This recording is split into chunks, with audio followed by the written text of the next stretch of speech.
নমস্কার বন্ধুরা, স্বাগত আমার চ্যানেলে। আজকে আমি নিয়ে এসেছি পালং শাকের একদম একটা অন্য ধরনের রেসিপি। এই রেসিপিটা কিন্তু নান, রুটি, পরোটা, ফ্রাইড রাইস, পোলাও সবের সাথেই খুব ভালো লাগে। একদম অন্যরকম এই রেসিপিটা আপনারা অবশ্যই বাড়িতে তৈরি করুন। আর ভালো লাগলে আমার চ্যানেলটিকে অবশ্যই লাইক, শেয়ার এবং সাবস্ক্রাইব করবেন। আর নিচে যে বেল আইকনটি আছে ওটায় ক্লিক করে রাখবেন, তাহলে আমি রেসিপি আপলোড করলেই কিন্তু আপনাদের কাছে সঙ্গে সঙ্গে পৌঁছে যাবে। প্রথমে আমি কড়াইতে পালং শাকগুলোকে কেটে ধুয়ে একটু নুন দিয়ে ভাপিয়ে নিচ্ছি। এটা 5 মিনিট মতন ভাপিয়ে নেব, তারপর এটা পেস্ট করব। এরপর আমি কড়াইতে সর্ষের তেল দিয়েছি, তাতে একটা পেস্ট দিয়েছি।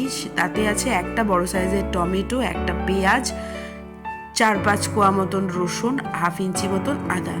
এটা মিক্সিতে পেস্ট করে ওই পেস্টটা আমি এতে দিয়ে দিয়েছি। আর দিচ্ছি হলুদ গুঁড়ো, জিরে গুঁড়ো, ধনে গুঁড়ো আর কাশ্মীরি লঙ্কার গুঁড়ো।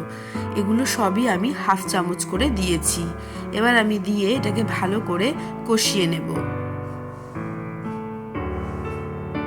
ভালো করে দেখুন কষানো হয়ে গেছে, তেল ছেড়ে দিয়েছে। এই অবস্থায় কিন্তু আমি দিয়ে দিচ্ছি কেটে ধুয়ে রাখা চিকেনের টুকরো। এখানে আমি 250 গ্রাম মতন চিকেন নিয়েছি। চিকেনের পিসগুলোকে কিন্তু আমি একটু ছোট ছোট টুকরো করে কেটে নিয়েছি। আর পালং শাক এখানে কিন্তু আমি 1 আটি নিয়েছি। চিকেনগুলোকে দিয়ে আমি ভালো করে মশলার সঙ্গে চিকেনগুলোকে কষাবো। এই কষানোটার ওপরেই কিন্তু এই যে রেসিপিটা, তার টেস্টটা অনেকটা পরিমাণ নির্ভর করে। এর মধ্যে আমি নুন দিয়ে দিয়েছি স্বাদ মতন। তারপর আমি এটাকে আরও ভালো করে কষিয়ে নেব। এমনভাবে সুন্দরভাবে ঢেকে ঢেকে কষিয়ে নিতে হবে যাতে মাংসগুলো কিন্তু অনেকটাই সেদ্ধ হয়ে যায়।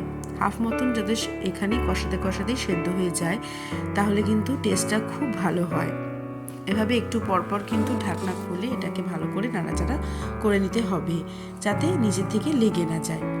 এটা কিন্তু খেতে দুর্দান্ত হয়। আপনারা অবশ্যই একবার বাড়িতে তৈরি করে খেয়ে দেখবেন।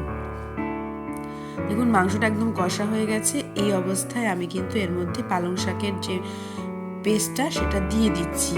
এখানে পালং শাক বলেছি আগে ধুয়েই নুন দিয়ে ভাপিয়ে নিয়েছি। সেই পালং শাকের পেস্ট আছে, তাতে 2 কোয়া রসুন ও একটা কাঁচা লঙ্কা দিয়ে আমি মিক্সিতে পেস্ট করে নিয়েছি। এই মিশ্রণটা দিয়ে আমি ভালো করে কিন্তু এর সঙ্গে মিক্সড করে নেব। এটা পালং শাকের পেস্টটাও কিন্তু আমি চিকেনের সঙ্গে ভালো করে মিক্সড করে এর সঙ্গে কষিয়ে নেব। দেখবেন কালারটা একদম চেঞ্জ হয়ে যাবে।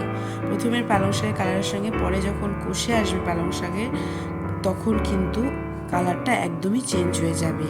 আর আগেই বলেছি যে কষানোর উপরে কিন্তু এর টেস্টটা নির্ভর করবে, তাই এটাকে কিন্তু ভালো করে কষাতে হবে। যারা পালং পনির খেয়েছেন তারা একবার পালং চিকেনটা খেয়ে দেখুন, অসাধারণ লাগে খেতে। দেখুন একদম জল শুকিয়ে গেছে, আর আমার মশলাটাও মানে পালং শাক আর মশলার সঙ্গে চিকেনের সঙ্গে ভালো করে মিশ্রণটা হয়ে গেছে। এবার আমি এতে দিচ্ছি পরিমাণ মতন জল। এখানে আমি বেশি জল দেব না, কারণ বেশি ঝোলের প্রয়োজন নেই, তাই অল্প পরিমাণ জল দেব। এখানে গ্রেভিটাই কিন্তু মেন। গ্রেভিটা দিয়ে রুটি, পরোটা, নান বা ফ্রাইড রাইস হোক, পোলাও হোক, খেতে কিন্তু অসাধারণ লাগে। আপনারা অবশ্যই বাড়িতে তৈরি করুন। আমি কিন্তু আরেকটু নুন দিয়ে দিলাম, আগেও নুন দিয়েছি, আরেকটু নুন দিলাম, আরেকটু চিনি দিচ্ছি। এটা কিন্তু অপশনাল, আপনারা চাইলে নাও দিতে পারেন। এবার দেখুন এটা ফুটে উঠেছে। এর মধ্যে আমি কাসুরি মেথি দিয়ে দিলাম। যেহেতু চিকেনগুলো অনেকটাই সেদ্ধ, তাই আমি এটা কিন্তু বেশিক্ষণ আর সময় লাগবে না। এটাকে ভালো করে কাসুরি মেথি দিয়ে একটু নাড়াচাড়া করে দেব। নাড়াচাড়া করে এটাকে আমি 10 মিনিটের জন্য ঢেকে দিলাম। 10 মিনিট পর দেখুন এই চিকেনটাকে আমি একদম সার্ভ করে দিয়েছি প্লেটে। অসাধারণ, এর গন্ধটা কি বলবো, বলে বোঝাতে পারছি না, এত সুন্দর বেরোচ্ছে। আর রেসিপিটা ভালো লাগলে অবশ্যই আমার চ্যানেলটিকে লাইক, শেয়ার এবং সাবস্ক্রাইব করবেন। আর নিচে যে বেল আইকনটি আছে ওটাই ক্লিক করে রাখবেন।